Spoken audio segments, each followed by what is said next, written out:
G'day guys, kia ora, hui da. My name is Wildkard. Yes, the Soccer World Cup is on right now, and I've been watching quite a bit of it, and got a little bit of got me thinking quite a lot as a result of watching some of the reactions and some of the way that the game is presented in America.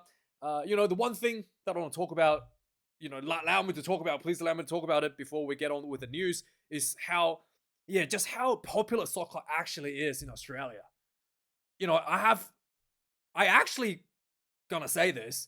I am pretty sure soccer is actually the number one sport here in Australia. Not rugby league, not AFL, definitely not rugby union. And here's how I know. When we were playing against Turkey and we scored the 2 goals, I could hear people screaming in unison all around me. All my neighbors around me, I could hear them screaming. Every house, or almost every house. And I have never heard of this in any other sport. Not in rugby, not in rugby league, not in AFL finals, not in Rugby World Cup games, not in, State of Origin games, one of the, if not the biggest, rivalries in all of Australian sport, NRL, the rugby, what do they call it? State of Origin. I didn't hear anything like this in any of the other sports. And and it's really interesting because soccer, in terms of the revenue generated here in Australia, is third behind rugby league and AFL, which is ranked number 1. Now, despite it being third in terms of revenue generated, the public interest for the sport in terms of consuming the product from overseas, like English Premier League and stuff, is huge. Absolutely huge. Right? And as a result of the competition overseas, the billionaires funding the clubs in Europe, the Australian league is really struggling to retain talent, like the same problems we're having here in Rugby Australia and New Zealand rugby. But you know what they do? They don't care. Because their goal is to make the sport overall as popular as possible. Their goal is not about making one part of the world, like Australia or New Zealand, artificially more popular by restricting players from going overseas. Their goal is about allowing all the players to go overseas to be the best players they could possibly be, wherever they are, make as much money as they can, make a name for yourself, and bring your popularity back home from overseas when the World Cup comes around, when the national team steps on the field. And that business model is so successful that I heard, that it's no doubt everyone was screaming all around me where I live when the Socceroos scored. Whereas you don't hear this at all for any other Australian sport. And leaves me wonder, Rugby Australia and New Zealand rugby needs to have a rethink about the business model. We need to allow ourselves to select players from overseas and stop thinking about the bullshit about keeping players domestically, dangle a black jersey or gold jersey in front of them and make them take a pay cut so that you can bolster your domestic league. Because let me tell you something, right? Having like the best, club rugby at Super Rugby level doesn't actually mean anything. It's not even going to make you more money. It's the competitiveness between the clubs that's actually going to generate the most money for you. For example, right? It doesn't matter if New Zealand rugby is better than Australian rugby. The most entertaining rugby, the most desirable rugby for a fan to watch is actually when two teams are closely competitive. And that is what fans most enjoy watching. So it doesn't matter if you let go a third of your talent, New Zealand, right? Let go of a third of talent go overseas. And that actually makes Super Rugby more competitive as a result. It's actually going to end up being a better product. Yes, you're not going to have all 4 of your teams in Super Rugby quarterfinals anymore, or semifinals anymore. Yes, you're not going to guarantee your team winning. You're going to let your ego go a little bit, because the bigger picture is that you are going to have better All Blacks team. The bigger picture is that you're going to have a better and more competitive international rivalry. And the bigger picture, the biggest picture of them all, is that rugby is going to be more popular as a global sport than it is domestically at Christchurch. And that global sport, it's eventually going to trickle into your country and make it more popular than what you are doing right now. Because what you're doing right now, what we are doing right now in Super Rugby, is not promoting the sport. We are actually, we're actually doing damage to the sport by not allowing the best players going out there and getting themselves exposed, and showing the world, generating the best interest, generating the best fan base all around the world. We're actually doing a disservice to the overall sport of rugby by not allowing our players to go overseas and select them for the All Blacks and select them for the Wallabies as well. And the Soccer World Cup is the best example of it. Their strategy in terms of soccer is trickle down, right? The best clubs takes everyone. You go out, make famous all around the world.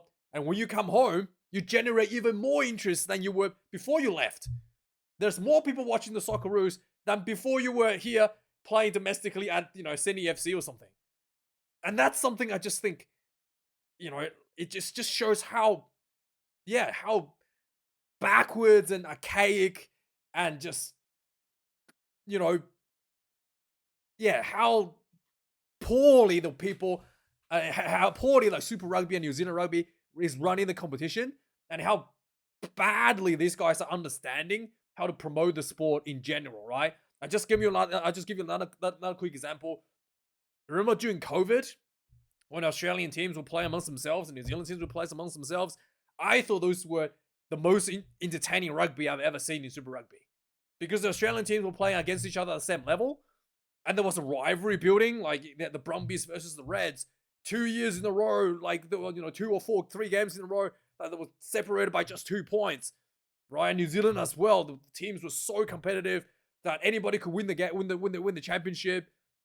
It was just like everything that these everything that that was so successful about that period of rugby is not because the best players have been kept domestically playing, not allowed to go overseas, but because the competition were evenly competitive. And that is the most important part. Not having the absolute best players jammed into your local clubs. Yes, you're going to have to forget about having 4 New Zealand rugby teams in the Super Rugby quarterfinal every year. But hey, when you do get into the quarterfinal, damn sure that you've earned it.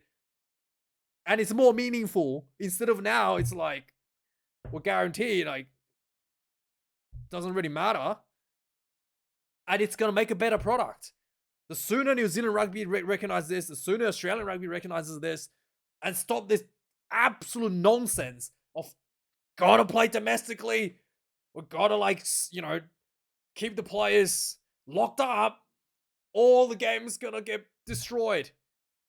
It's just so stupid, so preposterous, and that's my little rant about that.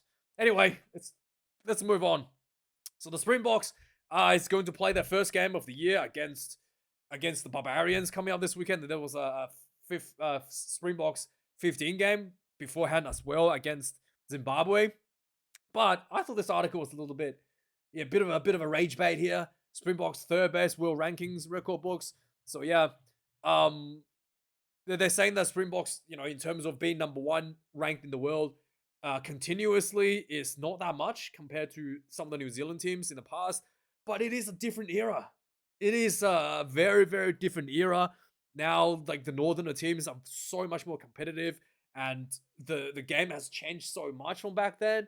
It's it is a completely different era, and I do think that, I'll be very surprised if any New Zealand teams or any other team will be able to hold, 98 or 100, close to 100 weeks in the next 50 years, consecutively as the number one team, ranked team in the world.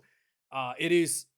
I think that it is a little bit, a little bit misleading the way that this article has put it. And it's, you're comparing like literally apples to oranges. And I think that the current team, the current Springbok team, considering they're going through COVID, considering all the things that they have to go through as well, in terms of injuries and all that sort of stuff, and winning the Rugby World Cup back to back, considering how competitive it is now, like with the Northern teams, I think what the Springboks has achieved is, it is by far the best in the history of rugby right now. And this is the best. This is the good times. So the Springboks has selected the team to play the Barbarians, a pretty stacked team, with some interesting selection as well. So I think there's 3 new players in this side. But yeah, anyway, let's have a go through them. The most interesting selection here is Quan Horn, not Asian. Quan Horn, he's apparently not Asian. Playing at 10. I think we've seen him at fullback and winger for the Springboks a couple of years ago in one of the smaller games, but he's definitely played for the Springboks already, and he's been put at 10. And as a result, obviously, with Sasha injured, and I've talked about this before, Rassie Erasmus always wants to push for new ideas. And this is just one of the things that I think he's more than happy to try out. As a pretty stacked Springbok team against the Barbarians, Apaleta Fassi on number 15, Cheslin Kobe number 14, Jesse Crew number 13, Andre Esterhuizen lost his forwards license. He's back at the inside center at number 12. Edville van der Merwe number 11. Quang Horn comes in number 10. Grant Williams number 9. In fact, I'll be very interested to see if Grant Williams is going to be like the playmaker in this setup. I'll talk about this as well. I think that Rassie, he's not going to try to pigeonhole, Pandre Pollard as like the number 10, number 10 to replace, the injured Sasha Feinberg, and just completely go back to the 2019 or 2023 Rugby World Cup style. He's going to keep pushing forward with the Tony ball, and I think he's going to be looking at potentially, like I said in many of my previous videos, he's going to potentially pushing for a playmaker out of number 9. So I'll be watching very closely how Grant Williams is going to perform out of number 9 here. In the forward pack, we've got Ox Enche coming number 1. Andre Hugo Fenta comes in number 2. I think pretty sure that's a new guy. Carlu Sadie, also a new guy, comes in number 3. Riley Norton, also a new guy, coming in number 4. Franco Muster, number 5. Sia Khaleesi, the captain, number 6. Petersev Dutoy comes in number 7. And Jasper, the headbutt machine, Visa, comes in number 8. On the replacements, a few more newer games as well. JJ Kotsia comes in number 16. Nthuku Mchunu, who was being absolutely outstanding for the Stormers, is being like scoring a bunch of powerful tries, comes in at number 7. I'm pretty sure he's played for the Springboks before, if at least one game, a couple games, smaller games. Zachary Portham comes in number 18. He's definitely a new guy. Ben Jackson-Dixon comes in number 19. Paul de Villiers, another new guy, comes in number 20. Evan Ruiz comes in number 21. Faf de Klerk returns at 22 again. Tells me that the playmaker out of number 9 is definitely something that they're thinking about here. Maybe because number 23, we got Vusi Moyo, another guy I am not familiar with, another new guy to the Springboks team. For the Barbarians, they got some pretty stacked backline here as well. I do think that the forwards may be looking a little bit weak, but yeah. So the Barbarians, we got Warwick Land comes in at number fullback. We got Andrew Callaway at number 14. Veremi Vakatava, he is a Fijian player, comes in at number 13. Alex Nankiville, a former New Zealand player, comes in number 12. Duhan van der Merwe from from Scotland, comes in at number 11. Thomas Albernoz, the Argentinian fly half, at number 10. TJ Perenara, former All Black, currently playing Japan, comes in number 9. Meiko Vivas, it's another Argentinian player, pretty sure, comes in number 8. Elliot D is a Welsh, I think, number 7. Darcy Ray, number 6. Franco Molia, number 5. Alex Moom, number 4. Guito Betty, Petty, number 3. Is that number 3? Yeah, number 3. Lachlan Boshia, is it? Wait. It's the other way around. But anyway, Elliot D, Darcy Ray, they're from rowers. Sorry, it's the other way around. Bokke is number 7. Miracle Faigalangi is number 8. He's plays for Moana Pacifica. So Guido Botti is number 6. Alex Moon is number 5. Franco Molia is number 4. Darcy Ray is number 3. Elliot D is number 2. And Mako Vivas is number 1. And he's not the number 8. He's a loose set. He's a loose set prop. So that's the setup for Argentinian loose set prop. Now I remember. So that's the setup for the Barbarians on the replacements. We're going to let all know Oviedo, Oli Kebble, Pedro Delgado, Isaac Rodder, another Australian there, Liam McConnell, Santiago Arata, and Harry Plummer.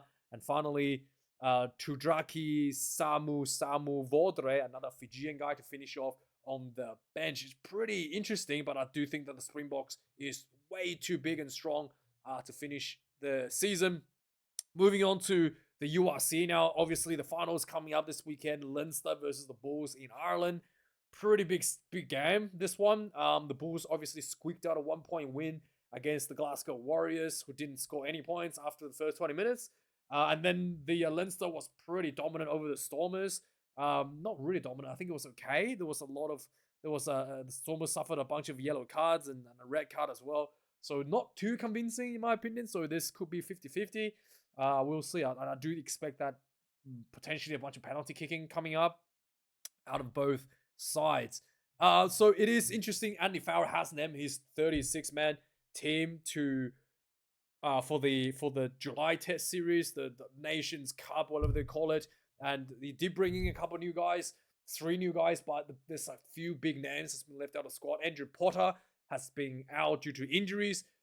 Jack Crowley is out, the fly half, also due to injury. And then finally, James Lowe, not available for selections because he's going overseas. And same, restrictive policies apply in Ireland. So he's going to play in Japan, and he's basically no longer eligible for selection.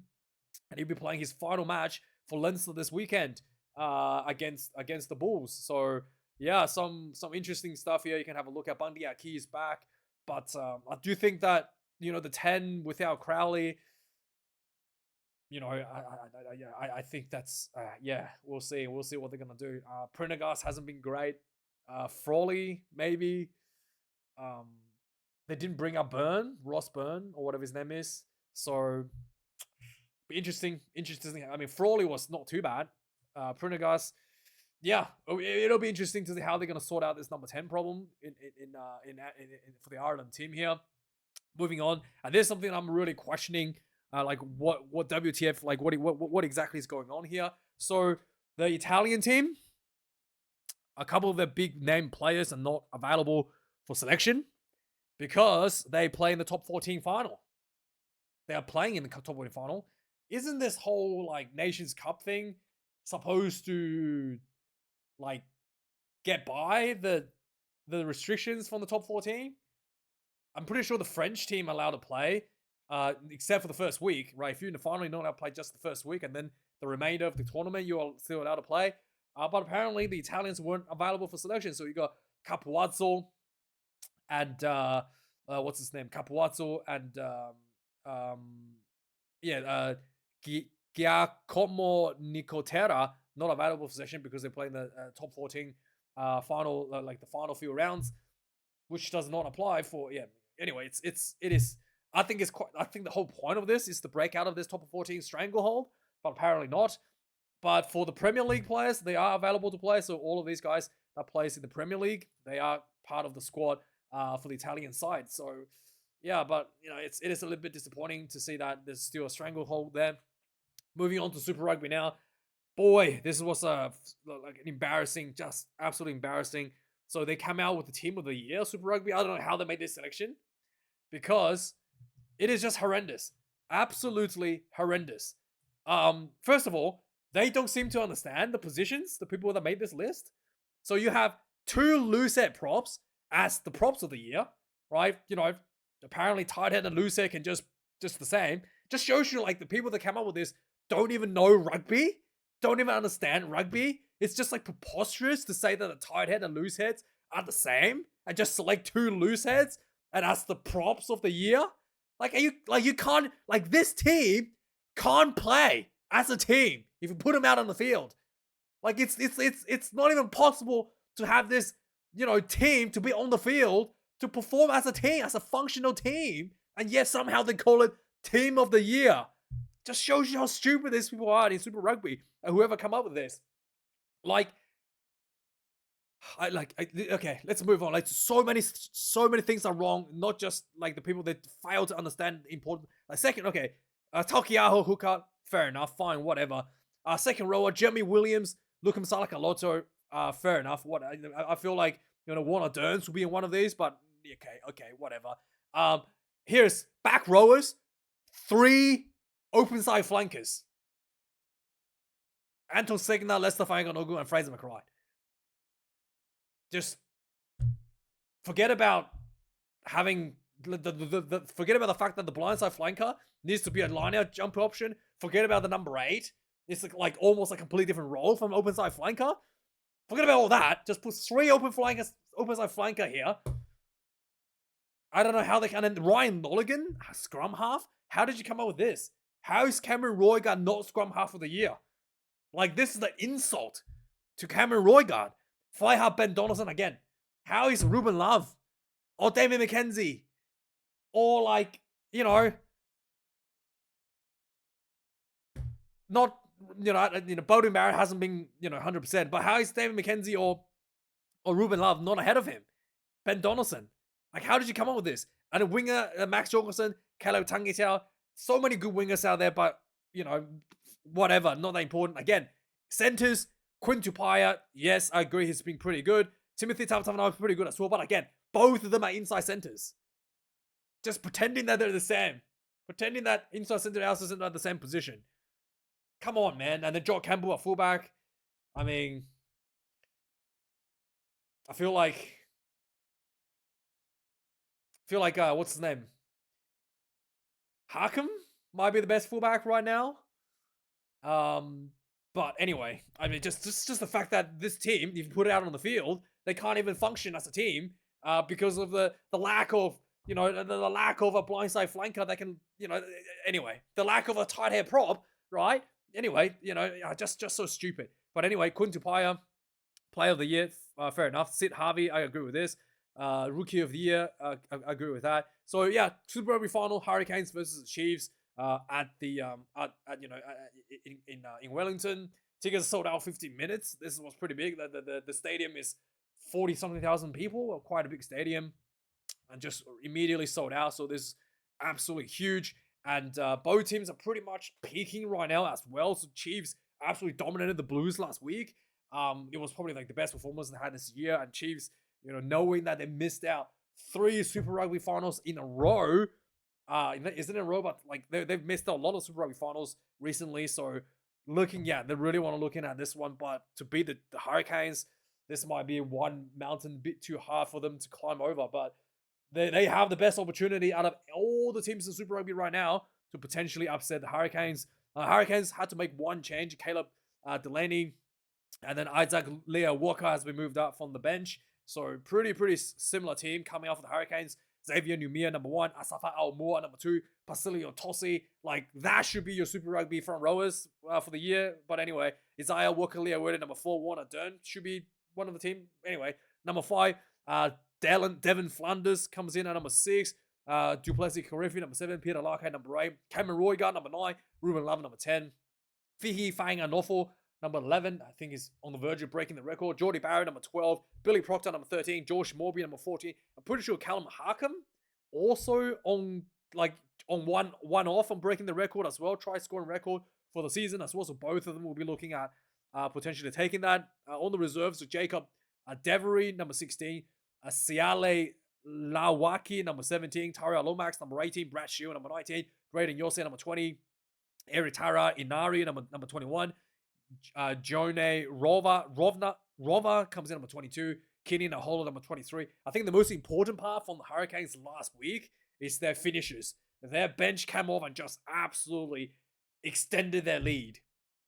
Whereas the Chiefs absolutely pounded the Crusaders in the first half, and the reserves came on and just ticked along for the second half. Didn't really get that boost. So that could be the difference between winning and losing coming into the final, and that is the reserves. So a few I think only a couple of injuries put a couple of people out for the Chiefs though. Lalakai Foketi, who was outstanding last week, is out, and Isaac Hitchison as well, also out. So 2 force changes for the Chiefs there. So coming in number 1, we've got Ollie Norris, Samasani Takiaho number 2, Sione Ahio number 3, Josh Lord number 4, Tupo Vai number 5, Simon Penny Finau number 6, Luke Jacobson number 7, Simon Parker number 8.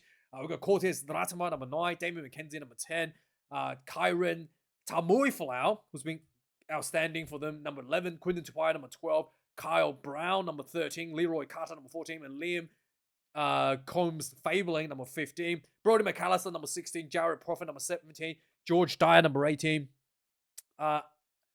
Sevu Naitoa Koi number 19, Caleb Boshia number 20, Xavier Rowe number 21, Josh Jacob number 22, and Ron Paul, is that how you say that name? I'm actually not too sure. Comes in at number 23 for the Chiefs. Very much looking forward to this game. This will be pretty good. There's a few swappy players being shuffled around. Lawson Crichton is moving overseas to the Ospreys as well with Liam Wright in Wales. Lolakai Foketi is going overseas from the Chiefs. Also to the Ospreys? Yeah, they're also to the Ospreys. So 2 more Aussies are added to the Ospreys. Maybe they're going to try making the Welsh national team. We got Harry McLaren Phillip has been moved to the Western Force, stating that he's had a pretty good relationship with the coach Simon Cron when they did the Lions tour, then the Oz New Zealand team together. So he was pretty happy and moved over there for 3 years, and he's been pretty outstanding for the Reds in my opinion. Okay, Caden Neville has been moved away from the Brumbies to the Reds. So some big moves to the Reds, and Brumbies losing another top player as usual, right? We've got the what's his name? Waratahs lost their loose head prop. Tom Lambert's going to play in what do you call it? Play for the Reds, and obviously with Angus Bell coming back, he's probably not going to get a spot if he was to stay here in New South Wales. The Wallabies 2 coach updates. We got Ulugia will remain as the Wallabies scrum coach under Les Kiss, who's coming in after Joe Schmidt finishes in July. He'll be staying till 2027. And then we've got this guy, Fisher. This guy's name's Fisher, joining Les Kiss, coming up from the Reds as a general assistant. And the Darby Lancaster, the beekeeper, has decided to move from the Western Force to play for the Chiefs. So yeah, another pretty big name moving over. I guess moving to across the Tasman. I guess. So the next season, there's a big emphasis in building up the Wallabies 15, Australian 15, which is the B team. So Stephen Larkham, to my surprise, is going to be the Australian A coach in 2026, and he will be supported by Joe Schmidt and Simon Cron to try to build depth in the Australian side. I mean, out of all the people, I thought Simon Cron should be the head coach here, and Stephen Larkham has done an absolute horrendous job in terms of building depth, any sort of depth, resemblance of depth at the Brumbies. He's done such a terrible job at the Brumbies. I don't know how he actually got this job. Just look at it. Just look at it this way.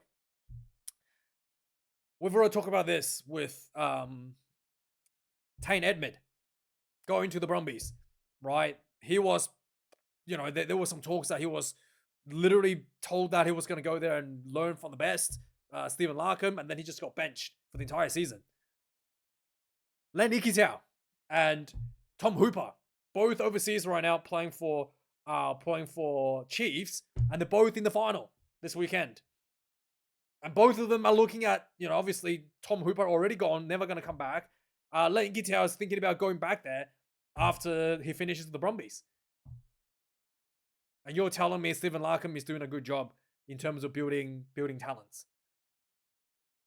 Just, people leaving left and right. I think he's done. I think that the whole Brumbies setup has been pretty horrendous when it comes to building talents and retaining talents. People just go, just leave as soon as they get enough of it, right? So the final, we'll talk about Northampton Saints versus the Exeter Chiefs this weekend. There was a pretty big upset. the Chiefs beat the Baths by 1 point, 27-26. So apparently the big star maker, big playmaker, Finn Russell was injured for Bath. So they had Santiago Carreras, who's Argentinian fly half, not like bad by any means, but apparently the team had no confidence to go for a drop goal and just kept on building and built like 40 something phases and ended up getting held up. Just had absolutely no, no ambition to take any risk and end up not able to get the job done. Yeah, so the Chiefs was able to make a comeback win. It was like Bath didn't score a single point in the second half, whilst leading 26 points to 10. Saints absolutely, Saints beat the Leicester Tigers 45 points to 31 to get themselves, in the finals there. But yeah, overall, this is pretty interesting because we got Hooper, like I already said, and Len Nikitau at the Exeter Chiefs for this weekend. So this was an interesting one. Henry O'Donnell, he's being suspended for 12 months or 12 months, I think, from the Waratahs for taking Adderall, the ADD drug, off season. So he was doing uni study, had taken the drug to help him study, and then there's zero tolerance policy when it comes to when it comes to testing. I think the Georgian team, the entire team got done for smoking pot, essentially having pot in their system. And this is the same thing. There's zero tolerance of any sort of illegal substance in their body. And Henry actually got a exemption from his doctor because he actually has ADD. But he didn't get the exemption. He got exemption after he already taken it and got done for the test. So yeah, unfortunate for him. They're not going to overturn things like this. It is pretty strict, and he's going to be missing out 18 months for this. But yeah, it is a bit harsh in my opinion. Finally, the French top 4 team semi-finals: Toulouse versus the Racing 92 and Montpellier versus Stade de France. Montpellier, I'm pretty sure Tom Banks playing for Montpellier. Pretty sure Montpellier, Tom Banks plays for them, and he's been really,